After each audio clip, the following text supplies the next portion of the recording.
दुनिया विच इतना प्यार मिला मैनू दे मैं पंजाब पहले आया सी बाइसिकल से, फिर India, Thailand, Cambodia, Vietnam, China, Hong Kong, Macau, south Korea और जापान में मैंने पहली पद यात्रा की। और जापान में तो गांधी जी के किताबें पढ़ी जाती है हर स्कूल में, हिस्ट्री बुक में, फिर टेलीविज़न पे उनके प्रोग्राम होते हैं बुक के ऊपर। तो उनकी जो लाइफ स्टाइल है, कंटिन्यूस खुद में बदलाव करना, सत्य के नज़दीक जाना। पहले वो बोलते थे कि गॉड इज ट्रूथ, पर बाद में उन्होंने सत्य को इतना महत्व दिया कि सत्य इज परमेश्वर। अहिंसा धर्म अपना के सत्य को धर्म का पालन करना। जैसे कि जिम्बाब्वे में गया था तो वहाँ के फर्स्ट प्रेसिडेंट कैनेथ कोंडा है, तो उनके घर में गांधी का बहुत बड़ा स्टैचू है।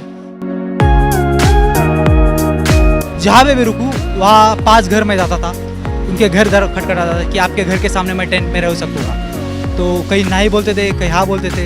तो जब हाय बोलेगा तो उनके घर के सामने मैं टेंट डाल दिया। कई लोग घर के अंदर मुझे सोने के लिए इंतज़ाम करते थे, फिर खाना खाने के लिए देते थे, फिर सुबह नाश्ता देते थे। वो इंस्पिरेशन लेके मैंने एक सिला देता था। ਸਤਿ ਸ਼੍ਰੀ ਅਕਾਲ ਜੀ, ਤੁਸੀਂ ਜੁੜ ਚੁੱਕੇ ਹੋ ਨੇਸ਼ਨ ਪੋਸਟ ਦੇ ਨਾਲ ਤੇ ਮੈਂ ਹਾਂ ਮਨਪ੍ਰੀਤ ਕੌਰ। ਅੱਜ ਅਸੀਂ ਤੁਹਾਡੀ ਮੁਲਾਕਾਤ ਇੱਕ ਇਹੋ ਜਿਹੀ ਸ਼ਖਸੀਅਤ ਨਾਲ ਕਰਵਾਉਣ ਜਾ ਰਹੇ ਹਾਂ ਜੋ ਕਿ ਲਗਾਤਾਰ ਪਿਛਲੇ 5 ਸਾਲਾਂ ਤੋਂ ਪੈਦਲ ਯਾਤਰਾ ਕਰ ਰਹੇ ਨੇ। ਤੁਹਾਨੂੰ ਦੱਸ ਦਈਏ ਕਿ ਗਾਂਧੀ ਜੀ ਦੀ ਵਿਚਾਰਧਾਰਾ ਨੂੰ ਬਹੁਤ ਜ਼ਿਆਦਾ ਸਮਰਥਨ ਕਰਦੇ ਨੇ। ਨਿਤਿਨ ਇਹਨਾਂ ਦਾ ਨਾਮ ਹੈ, 30 ਸਾਲ ਦੀ ਉਮਰ ਹੈ, ਲਗਾਤਾਰ 5 ਸਾਲਾਂ ਤੋਂ ਚੱਲ ਰਹੇ ਨੇ। ਤੁਹਾਨੂੰ ਦੱਸ ਦਈਏ ਮਹਾਤਮਾ ਗਾਂਧੀ ਦੀ 150ਵੀਂ ਬਰਥ ਐਨੀਵਰਸਰੀ ਨੂੰ ਸਮਰਪਿਤ ਇਹ 5 ਸਾਲਾਂ ਤੋਂ ਚੱਲ ਰਹੇ ਨੇ। ਕਿੱਥੇ ਕਿੱਥੇ ਜਾ ਚੁੱਕੇ ਨੇ, ਗੱਲਬਾਤ ਕਰਦੇ ਹਾਂ। ਸੋ ਸਰ, ਇਹ ਯਾਤਰਾ ਕਿੱਥੋਂ ਸਟਾर्ट ਕੀਤੀ ਸੀ ਤੁਸੀਂ? सत श्रीकाल जी और बहुत सारी शुभकामनाएं और धन्यवाद पूरे पंजाबी कम्युनिटी के लिए। दुनिया विच इतना प्यार मिला मैनू दे मैं पंजाब पहले आया सी।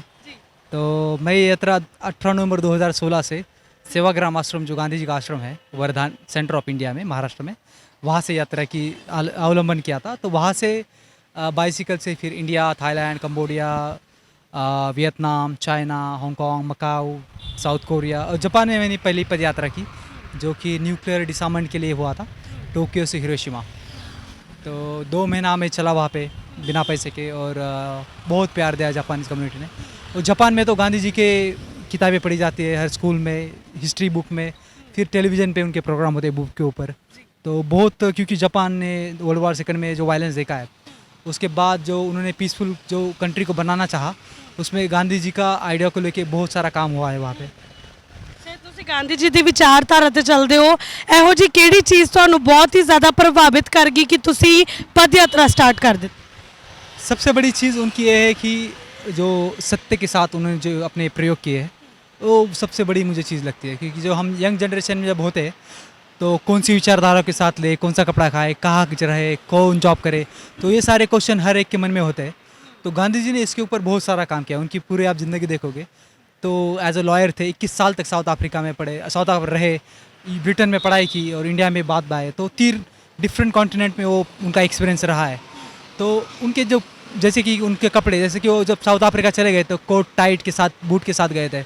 जब इंडिया लौट के आए तो कुर्ता पैजामा और ये लंगो, क्या बोलते हैं उसको, टर्बन पहन के इंडिया वापस आए। तो बाद में फिर वो भी छोड़ दे कपड़े। तो उनकी जो लाइफ स्टाइल है, कंटिन्यूस खुद में बदलाव करना, सत्य के नज़दीक जाना। पहले वो बोलते थे कि गॉड इज़ ट्रूथ, पर बाद में उन्होंने सत्य को इतना महत्व दिया कि सत्य इज़ परमेश्वर। तो ये उनका ट्रांसफॉर्मेशन रहा। तो हर समय वो बदलते रहते थे। जैसे पहले के गांधी 10 साल पहले के और अब के, उससे बहुत सारा अंतर आपको मिलेगा। तो इसमें आपको बहुत कॉन्ट्राडिक्ट लगेगा कि ये आदमी ऐसा क्यों बोलता है कि एक तरफ 10 साल 20 साल पहले ऐसे बोलता था, अब ऐसा क्यों बोलता है। कि जो ह्यूमन नेचर है, कंटिन्यूस चेंज। आप जो बचपन में होते हो, जो आप बचपन में होते हो अभी नहीं हो 30 साल के बाद, तो एक कंटिन्यूस ट्रांसफॉर्मेशन होता रहता है। और जो अभी के जो आप हो वही आप ज़्यादा सत्य के साथ हो, क्योंकि आपकी एक्सपीरियंस उतनी ज़्यादा है। तो गांधी जी की वो लाइफ मुझे ज़्यादा प्रभावित की, और सत्य को अपनाना और अहिंसा के साथ उस सत्य का पालन करना। तो यही सबसे बड़ा उनका जो मैसेज है जीवन का, वही है कि अहिंसा धर्म अपना के सत्य को धर्म का पालन करना। ਨਿਤਿਨ, ਤੁਸੀਂ ਬੇਸਿਕਲੀ ਕਿੱਥੋਂ ਦੇ ਰਹਿਣ ਵਾਲੇ ਹੋ ਤੇ ਤੁਹਾਡੀ ਕੁਆਲੀਫਿਕੇਸ਼ਨ ਕੀ ਹੈ? तो मैं राशिन, मेरा छोटा सा गांव है, अहमदनगर डिस्ट्रिक्ट में आता है महाराष्ट्र में। तो मैं वहाँ से मेरे हाई स्कूल पढ़ी है मैंने। फिर मैंने पुणे से इंजीनियरिंग किया, इलेक्ट्रॉनिक्स एंड टेलीकम्युनिकेशन। तो उसके बाद फिर मैं 6 महीना जॉब कर रहा था टेलीकॉम में। तो जॉब करने के बाद मुझे पता चला कि ये मेरी लाइफ नहीं हो सकती। तो ये पैसा कमाना, फिर ये बैंक बैलेंस, गाड़ी, मकान, शादी, तो मुझे नहीं लगा कि ये मेरी लाइफ हो सकती है। तो मैंने वो क्विट करके फिर मैंने गांधी ऑर्गेनाइजेशन के साथ 1.5 साल तक काम किया एज ए पीस एक्टिविस्ट, और जो जातिवाद है महाराष्ट्र में उसके ऊपर काम किया, और धर्म पे नाम पे जो दंगे होते हैं, जो कम्युनल हार्मोनी है, उसके ऊपर काम किया। ਤੁਸੀਂ ਪੈਦਲ ਯਾਤਰਾ ਕਰ ਰਹੇ ਹੋ, ਪੈਦਲ ਯਾਤਰਾ ਦੇ ਦੌਰਾਨ ਲੋਕਾਂ ਨੂੰ ਕੀ ਸੰਦੇਸ਼ ਦਿੰਦੇ ਪਏ ਹੋ? ਮਤਲਬ ਪੈਦਲ ਯਾਤਰਾ ਦਾ ਕੁਝ ਤਾਂ ਮੰਤਵ ਹੋਏਗਾ।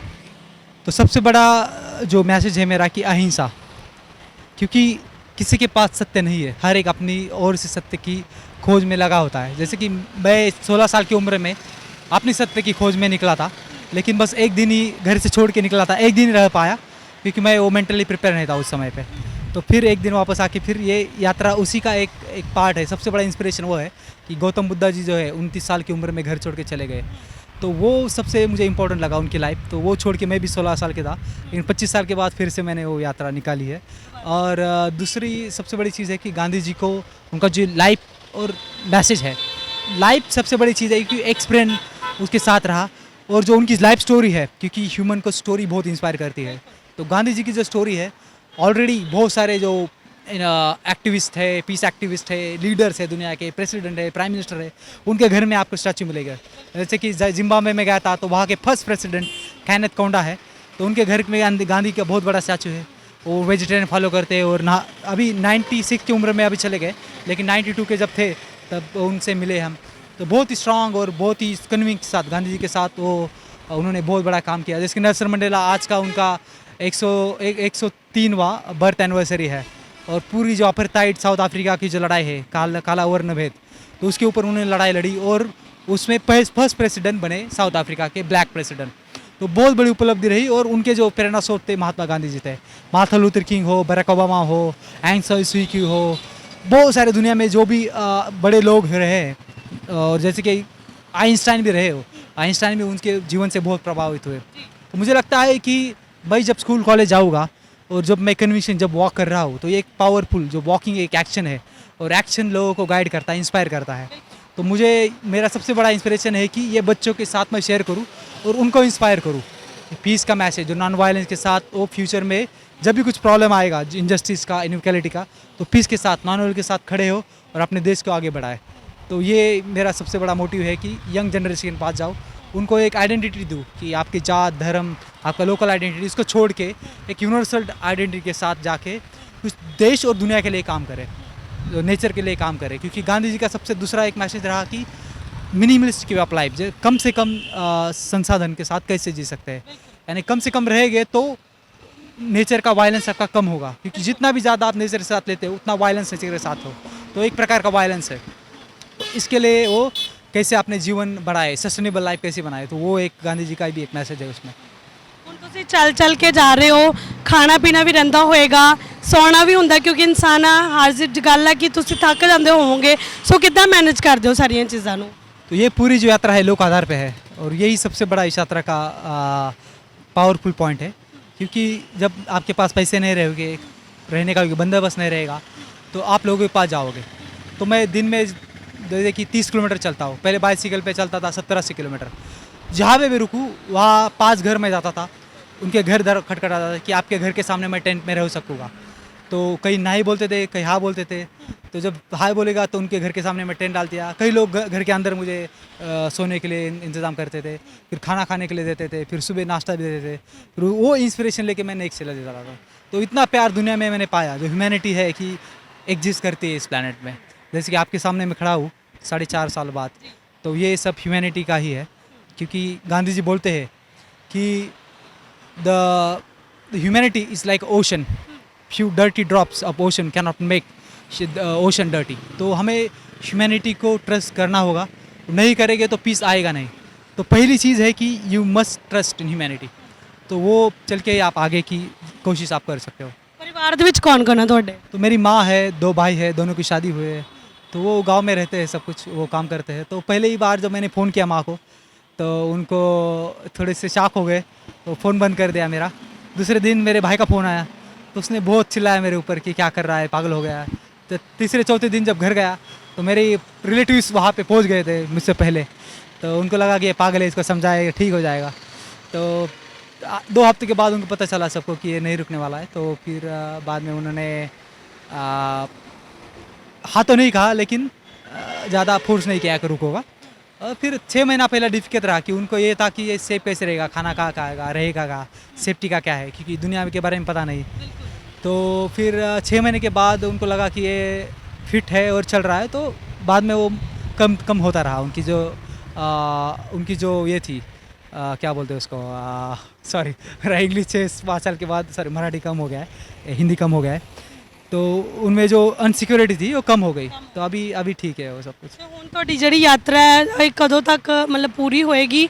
ਕਦੋਂ ਤੁਹਾਡਾ ਮਤਲਬ ਲਾਸਟ ਸਟੈਪ ਜਿਹੜਾ ਹੈ, ਕਿੱਥੇ ਤੁਹਾਡੀ ਮੰਜ਼ਿਲ ਹੈ, ਕਿੱਥੇ ਜਾ ਕੇ ਰੁਕੋ? तो ये 13-9 जुलाई को मैंने वाघा बॉर्डर से यात्रा शुरू की, और वहाँ से चलते हुए फिर यहाँ आया हुआ आज जलंधर में परसों।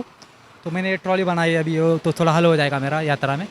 तो यहाँ से मैं जा रहा हूँ होशियारपुर से धर्मशाला से जम्मू से श्रीनगर, और श्रीनगर से फिर उत्तराखंड से उत्तर प्रदेश से दिल्ली। 2 अक्टूबर 2021 में राजघाट जो गांधी जी की समाधि है, वहाँ पे इस यात्रा का अंत होगा।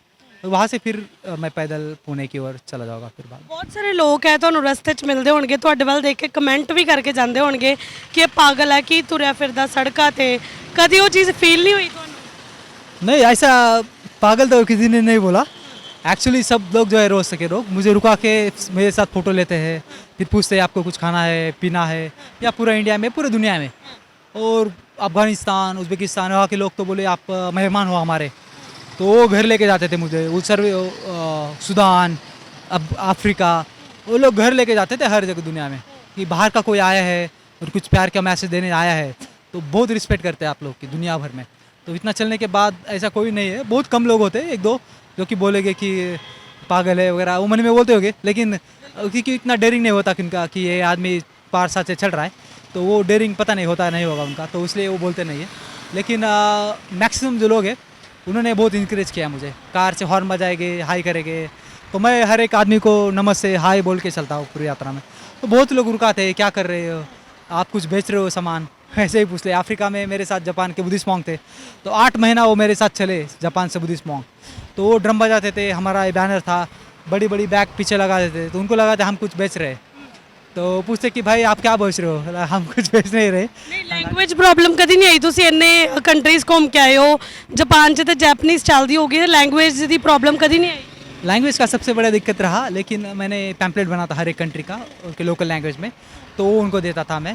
फिर गूगल ट्रांसलेटर हो, और शहरों में तो इंग्लिश वाले बोलने वाले बंदे मिलते हैं। अफ्रीका में पूरा इंग्लिश बोला जाता है, यूके, यूएसए, तो वहाँ पे कोई दिक्कत नहीं आई। कई कंट्रियों में, चाइना, वियतनाम ऐसी कंट्री में बहुत दिक्कत हुई, लेकिन ਮੈਸੇਜ ਵਗੈਰਾ ਨੂੰ ਕਿੱਦਾਂ ਕ੍ਰਾਸ ਕਰਕੇ ਗਏ ਤੁਸੀਂ ਫਿਰ? बहुत सारे इंडियन एम्बेसी ने सपोर्ट किया मुझे, वीज़ा वगैरह इनका इंतज़ाम किया, और यूनिवर्सिटी स्कूल कॉलेज का ऑर्गेनाइजेशन भी उन्होंने किया मेरा, और इंडियन कम्युनिटी के साथ, लोकल पब्लिक जो अब पेरिस है, लोकल इंडियन कम्युनिटी है, उनके साथ भी उन्होंने मुझे मिलवाया। तो बहुत सपोर्ट किया इंडियन एम्बेसी ने पूरे दुनिया ਵਿੱਚ। ਠੀਕ ਹੈ, ਤੇ ਜਿਹੜੇ ਤੁਸੀਂ ਕਿਹਾ ਕਿ ਪੈਂਫਲੇट्स ਵਗੈरह ਬਣਾਉਂਦੇ ਸੀ, ਉਹਦਾ ਖਰਚਾ ਫਿਰ ਕਿੱਦਾਂ ਕਰਦੇ ਰਹੇ ਤੁਸੀਂ? ये लोग कुछ डोनेशन देते हैं यात्रा में, तो वही पैसा मैं कई जगह खाने में यूज़ करता हूँ, कई जगह पैम्पलेट, इंटरनेट, फिर मेरा वीज़ा हो गया, फ़्लाइट हो गया, ये भी होता है। और दुनिया भर के जो लोग हैं वो सपोर्ट करते हैं इस यात्रा में, तो वो मेरा फ़्लाइट का कर देते हैं, वीज़ा का कर देते हैं। गांधी स्मारक निधि है, वो भी मुझे सपोर्ट करती है। शांति फंड ऑर्गेनाइजेशन अमेरिका में है, गांधी सर ऑर्गेनाइजेशन है जर्मनी की, वो बर्लिन में है, तो वो भी मुझे सपोर्ट करते हैं। तो बहुत सारे Gandhian, environment activists, peace activists, normal लोग, इंडियन कम्युनिटी पूरे दुनिया में सपोर्ट करते हैं मुझे। ਗੱਲ ਕਰਾਂਗੇ ਪੋਲੀਟੀਸ਼ੀਅਨਸ ਦੀ, ਹੈ ਨਾ। ਇੰਡੀਆ ਦੇ ਵਿੱਚ ਬਹੁਤ ਸਾਰੇ ਰਾਜਨੀਤਿਕ ਲੋਕ ਨੇ, ਮੰਨਦੇ ਆ ਕਿ ਤੁਸੀਂ ਯਾਤਰਾ ਕਰ ਰਹੇ ਹੋ, ਪਰ ਤੁਸੀਂ ਅਪ ਟੂ ਡੇਟ ਤਾਂ ਰਹਿੰਦੇ ਹੀ ਹੋਵੋਗੇ। ਜੇਕਰ ਗੱਲ ਕਰੀਏ ਆਪਾਂ ਮਤਲਬ ਇੰਡੀਆ ਦੇ ਪੋਲੀਟੀਸ਼ੀਅਨਸ ਦੀ, ਤੁਹਾਨੂੰ ਲੱਗਦਾ ਪਿਆ ਕਿ ਉਹ ਗਾਂਧੀ ਜੀ ਦੀ ਜਿਹੜੀ ਵਿਚਾਰਧਾਰਾ ਉਹਦੇ ਤੇ ਚੱਲ ਰਹੇ ਨੇ? बहुत ही कम देखने को मिलता है। मैक्सिमम जो है हमारे पॉलिटिशियन एक दूसरे को गाली गलौज देना, इसमें ज़्यादातर लोगों का एंटरटेनमेंट करते हैं, बस लोगों का एंटरटेनमेंट करते हैं, लोग खुश हो जाते हैं न्यूज़पेपर पर उनके कमेंट्स सुन के। तो ये कुछ यूज़लेस है लोगों के लिए, जो न्यूज़पेपर में भी जो खबरें आती है यूज़लेस है, कोई इसमें कोई वैल्यू नहीं है उसमें। तो हमें ये जो स्टोरीज़ है इनको छोड़ के, जैसे कि मैं वह यहाँ पे 4 दिन चला, तो बहुत दुखी था कि लोग सड़क के ऊपर बच्चे रह रहे हैं, प्लास्टिक को जमा कर रहे थे, तो उनकी जो लाइफ है मुझे बहुत दिक्कत लगी कि ये देश का भविष्य है हमारा, और हमें मैं शेमफुल रहा कि हम इस देश में उनको हम एजुकेशन नहीं दे पाए, प्रॉपर घर दे नहीं पाए, खाना नहीं दे पाए। तो हमारा ये लॉस है इस देश का। ये जो बच्चे हैं आगे चल के ये देश का बहुत अच्छा काम कर सकते थे, लेकिन ये गवर्नमेंट की वजह से या पॉलिटिशियन की वजह से, हमारा सोशल स्ट्रक्चर की वजह से इन लोग अभी ये डेवलपमेंट प्रोसेस में नहीं है। तो ये बहुत दुखद है ये हमारे देश के लिए। तो इसके ऊपर हमें ज़्यादा काम करना चाहिए, क्योंकि एक साथ सबको लेके नहीं चले गए तो फिर ये देश में इनइक्वालिटी होगी, सोशल, पॉलिटिकल और इकोनॉमिकल और डिस्क्रिमिनेशन होगा। तो ये सारी चीज़ बहुत दुखद है। और तीसरी चीज़ मैंने देखी कि रास्तों में बहुत सारा प्लास्टिक है, पढ़े लिखे लोग हैं फिर भी गाड़ी से निकल के प्लास्टिक डाल दिया। तो जब रोड पे चलता हूँ तो बहुत दुखद था कि ये देखना। बाहर के देशों में नहीं मिला मुझे, वहाँ के देशों अपने लोकल कम्युनिटी के साथ वो रास्ता साफ करते हैं। तो बाहर से आया हूँ मैं, तो वो इससे थोड़ा हर्ट की मुझे कि ये देश में क्या हो रहा है कि जो प्लांट है उसके अंदर सब प्लास्टिक, और ये हज़ारों साल तक वहाँ पे रहेगा और ये दिखता कितना गलत है ना। तो हमें लोगों ने उतना ख्याल करना चाहिए। तो पोल्यूशन है बहुत ही डेंजरस है यहाँ का, तो मुझे नहीं लगता कि मैं इसे रह पाऊँगा एक शहरों में। तो बहुत सारी समस्या है देश की, जातिवाद है सबसे बड़ा, और धन पे नाम पे जो है कि पॉलिटिशियन होता है। तो इसके ऊपर हमें काम करना चाहिए अच्छे से, तो तभी हमें ये देश आगे बढ़ सकता है। ਸੋ ਬਿਲਕੁਲ ਇਹ ਸੀ ਮਹਾਰਾਸ਼ਟਰ ਦਾ ਨੌਜਵਾਨ ਨਿਤਿਨ, ਜੋ ਕਿ ਪਿਛਲੇ 5 ਸਾਲਾਂ ਤੋਂ ਆਪਣੇ ਘਰ ਤੋਂ ਬਾਹਰ ਹੈ, ਪੈਦਲ ਯਾਤਰਾ ਕਰ ਰਿਹਾ ਹੈ। ਜਿੱਥੇ ਇੱਕ ਪਾਸੇ ਦੇਸ਼ ਦੇ ਵਿੱਚ ਦੇਸ਼ ਦੀ ਰਾਜਨੀਤਿਕ ਬੰਦਿਆਂ ਦੀ ਗੱਲ ਕਰ ਲਈਏ, ਰਾਜਨੀਤੀ ਦੀ ਗੱਲ ਕਰ ਲਈਏ ਤੇ ਧਰਮ ਦੇ ਨਾਮ ਤੇ ਲੋਕਾਂ ਨੂੰ ਲੜਾਇਆ ਜਾਂਦਾ ਹੈ, ਜਿੱਥੇ ਦੇਸ਼ ਦੇ ਵਿੱਚ ਜਾਤੀਵਾਦ ਦੇ ਨਾਮ ਤੇ ਦੰਗੇ ਫਸਾਦ ਕਰਵਾਏ ਜਾਂਦੇ ਨੇ, ਉੱਥੇ ਹੀ ਕੁਝ ਲੋਕ ਅਜਿਹੇ ਵੀ ਨੇ ਜੋ ਗਾਂਧੀ ਜੀ ਦੀ ਵਿਚਾਰਧਾਰਾ ਨੂੰ ਮੁੱਖ ਰੱਖਦੇ ਹੋਏ ਗਾਂਧੀ ਜੀ ਦੀ ਵਿਚਾਰਧਾਰਾ ਤੇ ਚੱਲਦੇ ਹੋਏ ਲੋਕਾਂ ਨੂੰ ਜਾਤੀਵਾਦ ਤੋਂ ਉੱਪਰ ਉੱਠਣ ਦਾ ਸੰਦੇਸ਼ ਦਿੰਦੇ ਨੇ। ਸੋ ਨਿਤਿਨ ਹੋਣਾ ਵੱਲੋਂ ਵੀ ਇਹੀ ਸੰਦੇਸ਼ ਜਿਹੜਾ ਜਨ ਤੱਕ ਪਹੁੰਚਾਇਆ ਜਾ ਰਿਹਾ। ਪਿਛਲੇ 5 ਸਾਲਾਂ ਤੋਂ 46 ਕੰਟਰੀਆਂ ਇਹ ਘੁੰਮ ਚੁੱਕੇ ਨੇ ਔਰ ਇਹਨਾਂ ਦਾ ਕਹਿਣਾ ਹੈ ਕਿ ਗਾਂਧੀ ਜੀ ਦੇ ਹੁਣ ਆਉਣ ਵਾਲੀ ਬਰਥ ਐਨੀਵਰਸਰੀ ਤੇ ਇਹਨਾਂ ਦੀ ਜੋ ਯਾਤਰਾ ਹੈ ਉਹ ਸੰਪੂਰਨ ਹੋਏਗੀ। ਸੋ ਇਹੋ ਜਿਹੀਆਂ ਹੋਰ ਬਹੁਤ ਸਾਰੀਆਂ ਸ਼ਖਸੀਅਤਾਂ ਨੂੰ ਤੁਹਾਡੇ ਰੂਬਰੂ ਕਰਵਾਉਂਦੇ ਰਵਾਂਗੇ। ਤਦ ਤੱਕ ਲਈ ਜੁੜੇ ਰਹੋ ਨੇਸ਼ਨ ਪੋਸਟ ਦੇ ਨਾਲ। ਕੈਮਰਾ ਪਰਸਨ ਦੇਵਰਾਜ ਨਾਲ ਮਨਪ੍ਰੀਤ ਕੌਰ, ਨੇਸ਼ਨ ਪੋਸਟ ਜਲੰਧਰ।